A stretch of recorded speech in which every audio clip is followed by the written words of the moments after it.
તો મિત્રો હું આજે તો ડેરીએ દૂધ ભરાવવા માટે અને ત્યાં અમારા એક મિત્ર મળી ગયા છે.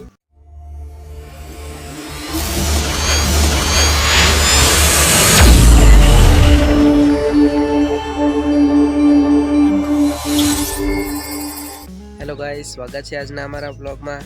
અને આજે સવારમાં હું આવી ગયો ખેતરમાં ઓટો મારવા માટે અને તમને બતાવું. તો મિત્રો આ છે અમારા ઘઉં અને આજે રાત્રે ઠંડી બહુ જ પડી હતી અને તેના કારણે ધવાના ઉપર પાણી જામી ગયું છે, તમે જોઈ શકો છો.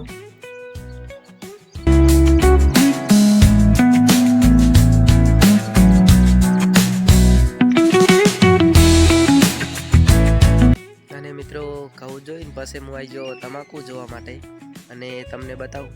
તો મિત્રો આ છે અમારી તમાકુ અને તમાકુ એકદમ કમ્પ્લીટ તૈયાર થઈ ગઈ છે અને હવે પાણી વાળવાનું છે 2 દિવસમાં. ને તમાકુ જોઈ શકો છો તમે, મસ્ત થઈ ગઈ છે તૈયાર.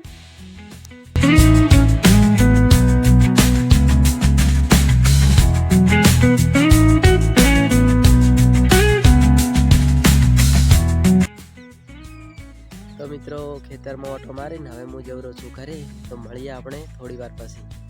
A few moments later. તો મિત્રો હું ઘરે પહોંચ્યો અને પછી ખબર પડી કે અમારે જવાનું છે એરંડા વેણવા માટે. અને તમે જોઈ શકો છો અમે આવી ગયા છે અને આ ખેતરના તો એરંડા વેણી નાખ્યા છે, પણ બીજા ખેતરમાં એરંડા બાકી છે વેણવાના.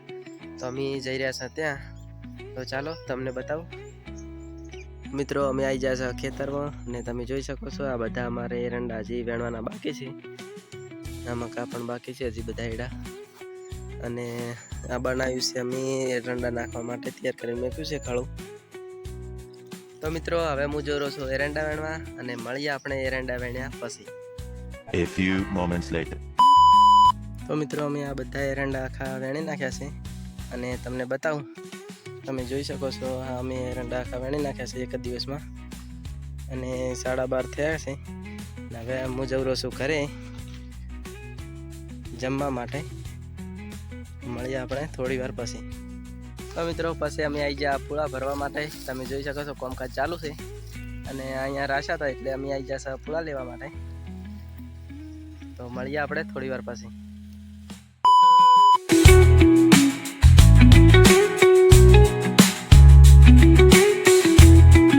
તો મિત્રો હું આવી તો ડેરીએ દૂધ ભરાવવા માટે અને ત્યાં અમારા એક મિત્ર મળી ગયા છે અને હવે અમે જઈ રહ્યા છે ઘરે.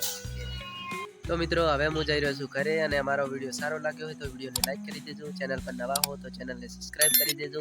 તો મળીશું એક નવા વ્લોગ સાથે.